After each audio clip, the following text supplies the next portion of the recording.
Bismillahirrahmanirrahim. Question number 6 of exercise 1.5. In this we are asked that if two matrices are given, we have to show that A, B to the power inverse is equals to B inverse and A inverse.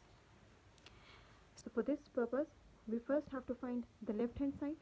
Left hand side is AB whole inverse. For this we find first we find AB. Means we have to multiply both of the matrices given. This is A matrix, this is B matrix. How do we multiply two matrices? This is 2 by 2 matrices. How do we multiply the matrices? This is your first row. This is your first row. You have to multiply this first row with the first column, and then you have to multiply this first row with the second column. So when you multiply the first row with the first column, it gives you this thing. When you multiply first row with the second column, you get this thing. Then second row with the first column and you get this. Second row in the multiply by the second column, you get the fourth term. Then you multiply the brackets and then you add both of the terms and you get this matrix. This is the resultant matrix of A multiply B. Whenever we are supposed to find AB whole inverse, we need to find determinant first. Whenever you are doing inversion method or finding inverse of any matrix, you have to find first determinant of that matrix. So if we are supposed to find AB whole inverse, then we have to find its determinant. How do we find the determinant? These are the two straight lines. We denote determinant with two straight lines, and we write the matrix, the resultant matrix, in two straight lines, and then multiplying first with the fourth and second with the third, and we put minus sign in between. This is the method. You always have to put minus sign in between when finding the determinant out.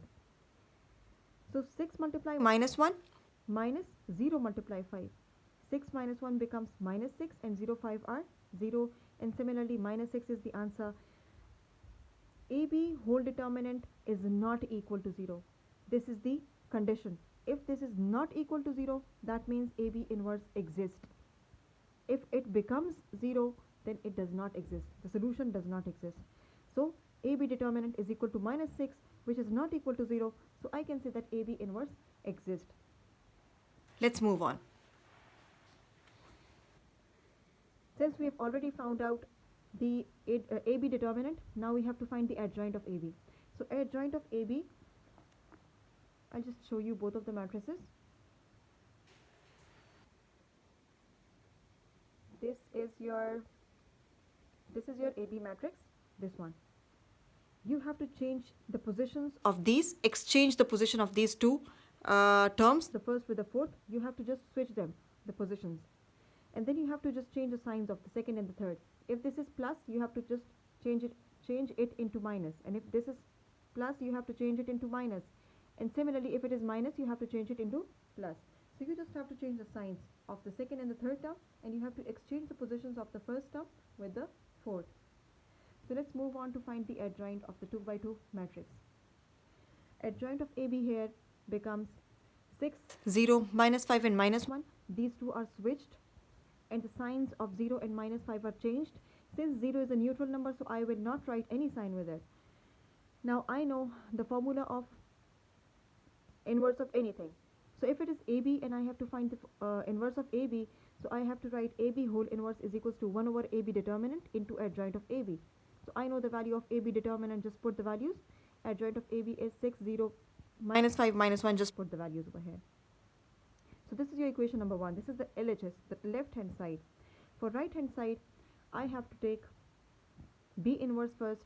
I have to find out B inverse first. So whenever I'm finding inverse of anything, I have to find determinant out.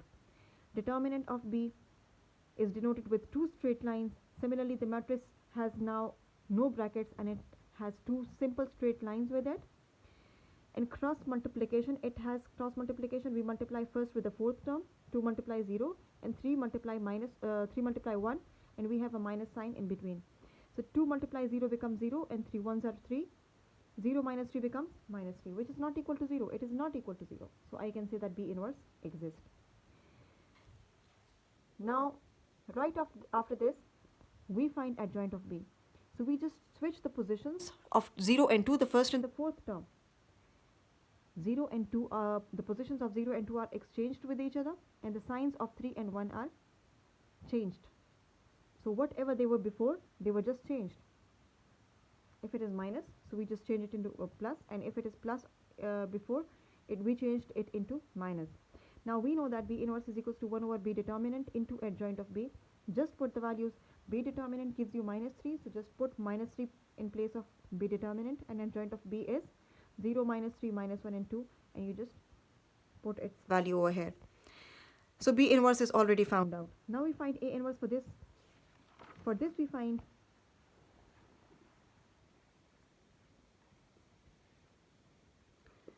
A determinant. Since we are finding the A inverse, we are finding out the determinant of A. So this is the matrix of A, but in determinant we have straight lines and no brackets. So this is denoted with two straight lines over here and over here. We just cross multiply the terms with minus sign in between, and you get this 2 in the end. So A determinant is equals to 2, and it is not equal to 0. So I can say that A inverse exists. Similarly, since I know A inverse exists, so we just move on. Let's find adjoint of A, and we have this matrix we have already. This is the matrix we have. We just exchange their positions, and we exchange the signs. We just switch the signs. So if it is minus 1, we change it into plus 1. If it is 2, we change it into minus 2. So this is the adjoint, and we already know the formula of A inverse. So just put the values of A determinant, that is 2. We have already found it out. And this is adjoint of A. Adjoint of A was found out where? So we just put the values. And now we have the values of B inverse and A inverse. B inverse was found on the last page. It was found over here. This is B inverse, and now this is your A inverse. Just put the values of B inverse, and then this is the value of A inverse. These two scalars become the first numbers to get multiplied, and then the matrices will be multiplied in the end.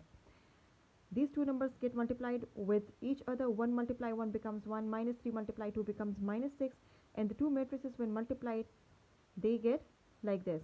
The first row with the first column gives you this term, and the first row with the second column gives you this thing. Second row with the first column gives you third term. Second row with the second column gives you the fourth term. So when multiplied and when solved out, it gives you this answer. In the end, you have this result. So equation 1 and equation 2 implies that AB whole inverse is equals to B inverse A inverse, since this answer matches with the answer which we already found out previously in equation number 1. These two answers match with each other. So I can say that AB whole inverse is equals to B inverse and A inverse. Similarly, let's have a simple layout over, just have a look over the layout of the second part. That is BA whole inverse is equals to A inverse B inverse. This is something we have to find out. We have to prove. So let LHS is equals to BA whole inverse. Since the bracket in itself has BA, so first we find BA. That is the product of B matrix and A matrix. So simple multiply these two matrices to get this thing. And we have already discussed it before, how to do it. To find BA whole inverse, first we find BA determinant. So this is the resultant matrix with straight lines. Cross multiplication with minus sign in between, and you get minus 6 in the end, which is not equal to 0. So I can say that BA inverse exists.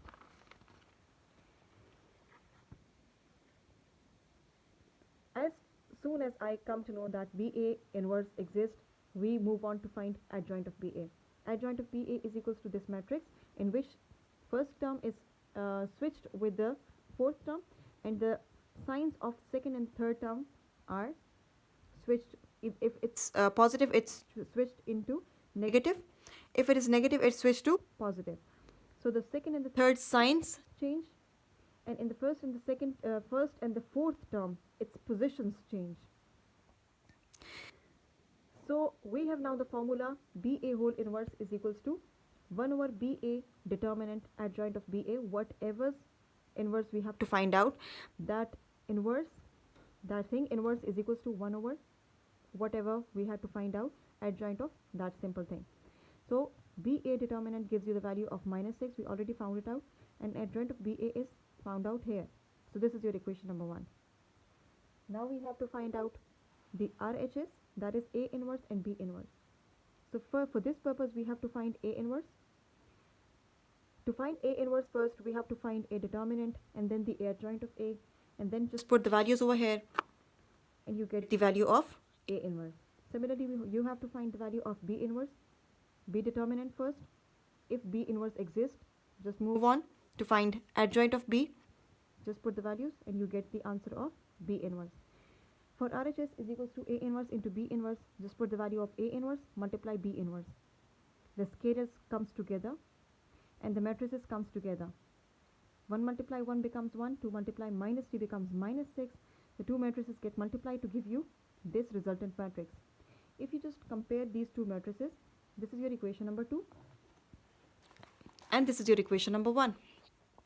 If you just match them all together, you come to this conclusion that BA whole inverse is equals to A inverse B inverse, and hence this is proved. This is the end of the lecture. This is the end of exercise 1.5.